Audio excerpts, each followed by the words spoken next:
Guys, look at this. Tingnan niyo yung nalaman ko sa ChatGPT. Pwede mo siyang kausapin.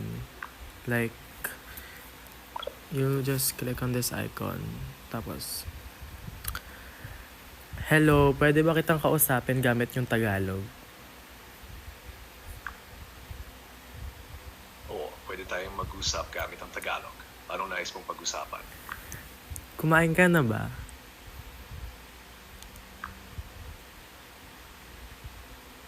Mayroon ka bang gustong itanong o pag-usapan? Pwede rin tayong magkwento tungkol sa anong bagay na nais mo. Gusto ko malaman kung kumain ka na ba.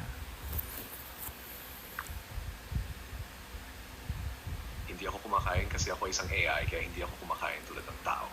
Hala! Mayroon ka pa bang ibang gusto itanong o pag-usapan? Hala! Kumain ka na. Parang tanga yun.